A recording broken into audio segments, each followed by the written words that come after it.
И вот этот день настал. Ты понял, что пора что-то менять в жизни, причем менять кардинально. И почему-то тебе кажется, что переезд в Киев — это самое гениальное решение, которое может быть в сложившейся ситуации. Погоди, дружок, для начала ответь на 3 простых вопроса. Что именно тебя не устраивает в твоей нынешней жизни?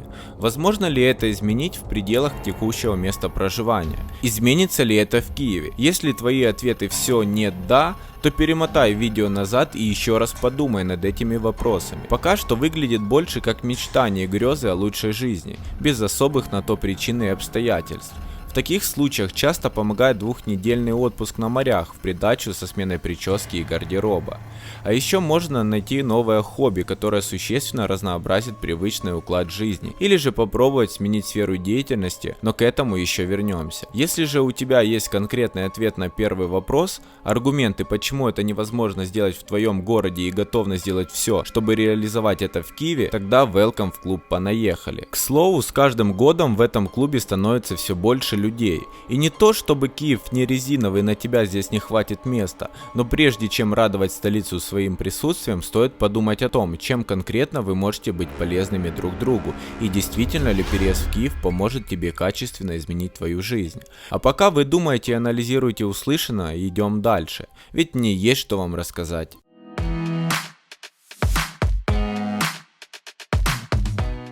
Итак, предположим, вы все-таки категорически настроены переезжать в Киев. Чего же начать? Как по мне, то стоило бы начать с реальной оценки своих возможностей. Причем речь идет как о вашей физической и моральной готовности, так и о вашем финансовом бэкграунде. Давайте разберем каждый из этих аспектов более детально. Физическая готовность. Начнем с физической готовности. Для переезда в Киев вы должны быть суператлетом и иметь серьезную физическую подготовку. Ладно, шутка. На самом деле нет, конечно же, но если у вас есть какие-то хронические или затяжные болезни, то возможно сейчас не самый лучший момент для подобных перемен.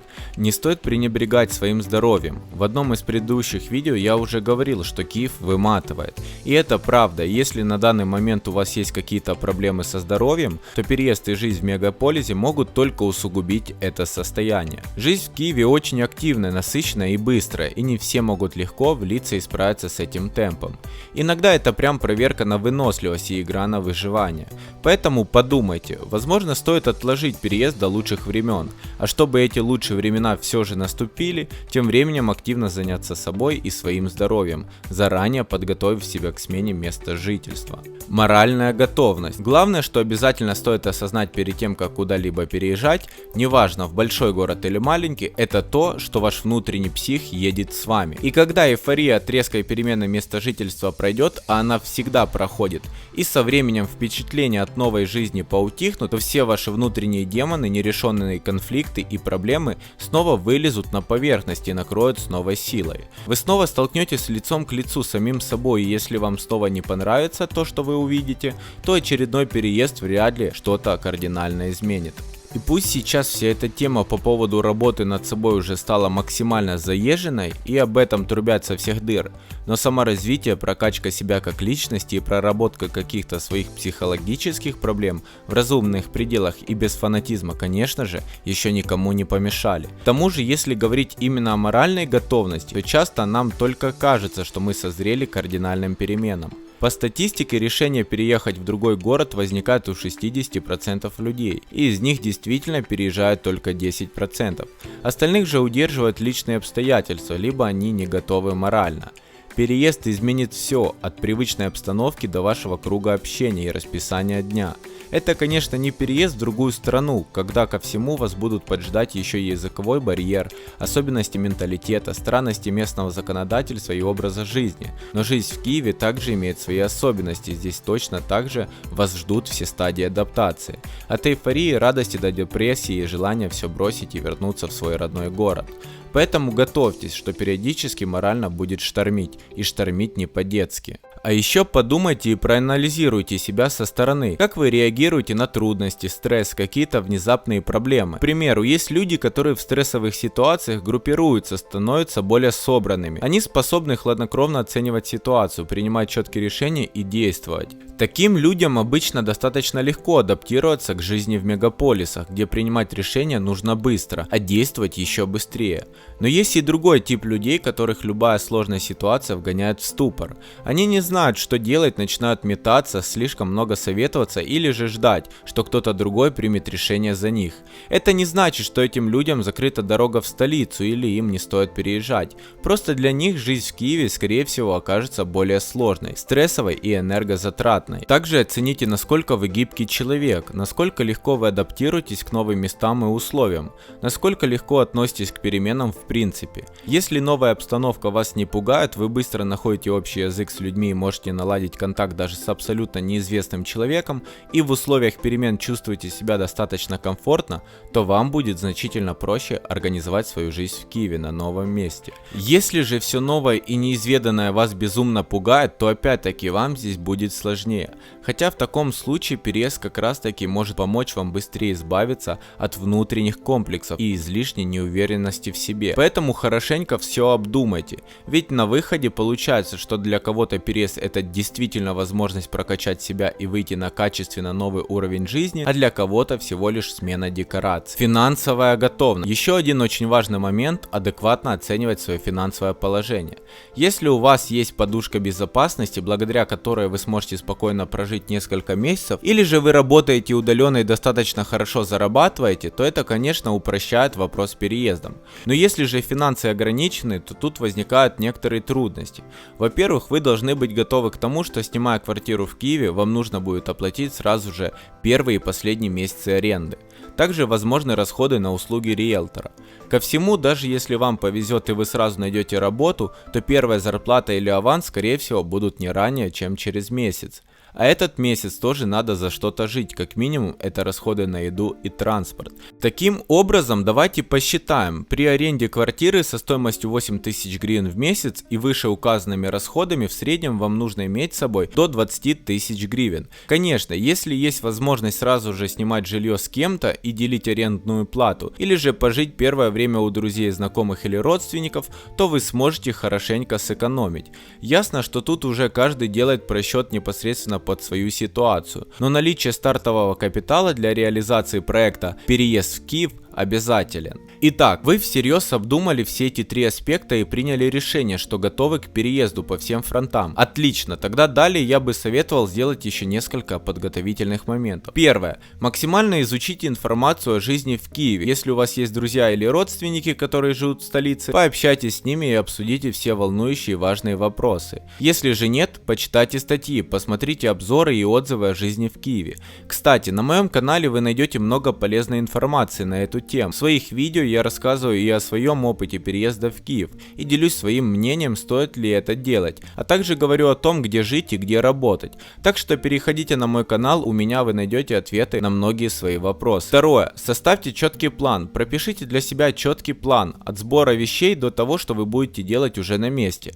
Поставьте себе дедлайн. Это поможет оставаться в тонусе и не откладывать решение важных дел. В особенности это полезно в тех случаях, когда вы планируете остановиться у знакомых. Конечно, ваши родственники и друзья это добрейшие души люди, которые любезно согласились вас принять к себе пожить на первое время. Но не забывайте, что только на первое время, и чем дольше вы находитесь у них, тем выше вероятность, что вы начнете напрягать своим присутствием. Вам вряд ли кто-то об этом открыто скажет, но если вы изначально оговаривали недели 2, месяц, а живете уже 5, то в вашем грандиозном плане явно что-то идет не так, и вы даже сами того не желая, можете доставлять ряд неудобств тем, кто согласился вам помочь. А еще подумайте и распишите, какими будут ваши действия в случаях, когда что-то будет идти не по намеченному плану. Это также поможет сохранять спокойствие и принимать разумные, взвешенные решения, даже в критических условиях и при различных форс-мажорах. Особенно этот пункт важно взять на заметку людям, которым сложно принимать решения и действовать в стрессовых условиях. Третье. Изучите вакансии. Заранее изучите рынок труда, посмотрите, какие перспективы и зарплаты в той сфере, сфере, где вы работали или хотели бы работать. Прикиньте, на какую ставку и условия вы можете претендовать с учетом вашего опыта работы или его отсутствия. Посмотрите смежные сферы деятельности, где могли бы пригодиться ваши навыки и где вы могли бы еще работать на случай, если сразу же не получится найти и устроиться на работу мечты. Посмотрите, возможно, какие-то профскиллы или навыки нужно еще подтянуть. Попробуйте выставить свое резюме на сайтах поиска работы или же сами разошлите резюме в компании, которые вас заинтересовали. Посмотрите, какие приходят отклики. Возможно, еще на этом этапе получится организовать собеседование в онлайн режиме. Сейчас это очень распространенная практика, что мега удобно для иногородних кандидатов. Пообщайтесь с HR компании, пусть они дадут вам какой-то фидбэк, чтобы вы смогли реально оценить свои шансы заполучить интересующую вас работу и должность. Четвертое. Изучите рынок недвижимости. Промониторьте, какие предложения жилья сейчас есть на рынке, в каких районах и по какой цене. Понятно, что вопрос с квартирой достаточно сложно решать на расстоянии, потому что намного удобнее, когда есть возможность сразу же подъехать и посмотреть жилье, но хотя бы заблаговременно проверьте, какие сейчас есть предложения, и прикиньте для себя, какие из вариантов подошли бы для вас. Пятое. Переберите свои вещи. Соберите вещи первой необходимости. Посмотрите, что действительно вам нужно, а без чего можно будет обойтись, хотя бы поначалу. Возможно, что-то уже вообще можно выбросить и не тащить с собой в новую жизнь. Шестое. Избавьтесь от долгов. Постарайтесь максимально избавиться от долгов и закрыть все вопросы и договора на старом месте. Отсутствие подобных привязок облегчит ваш переезд и не будет напрягать на новом месте. Седьмое. Подготовьте родных и близких. Поговорите со своими родными и близкими друзьями. Расскажите им о своем решении. Предупредите и подготовьте к тому, что собираетесь круто изменить свою жизнь. Помните, в начале видео я говорил, что мы еще вернемся к тем, у кого нет четкого понимания, зачем им нужен переезд. На самом деле в этом нет какой-то катастрофической проблемы, и вы, конечно же, можете попытать счастье переехать в Киев, просто чтобы пожить и посмотреть, как вам здесь. Но очень часто такие истории заканчиваются полным фиаско и возвратом на малую родину. Не понимая, что конкретно вас не устраивает и зачем вам нужен переезд в столицу, рискуете так и не найти этот смысл. Зачастую вы вроде как пытаетесь убежать от каких-то проблем, но обычно они едут с вами, и позже вы осознаете, что ничего особенно не изменилось. У вас как не устраивала ваша жизнь, так и не устраивает. Только четкие цели и фокус на них поможет вам что-то действительно изменить. Вообще очень часто, когда у нас возникает желание все бросить и уехать, оказывается, что мы просто устали, или же случилась какая-то неприятная для нас ситуация, или же просто нужно изменить привычный уклад жизни и разнообразить ежедневную рутину новыми интересными делами. Для этого не всем и не всегда нужно что-то менять кардинально, как может показаться на первый взгляд. Поэтому хорошенько обдумайте и взвесьте свое решение. А если решились на переезд в Киев, действуйте. И помните, переезд — это всегда стресс, адреналин и хлопоты. Но если правильно все организовать, то это существенно их снизит, позволит достичь своей мечты и изменить жизнь к лучшему. Ставьте лайки и подписывайтесь на мой канал, а также не забудьте нажать колокольчик, чтобы получать уведомления о новых видео. Благодарю вас за внимание и до скорого.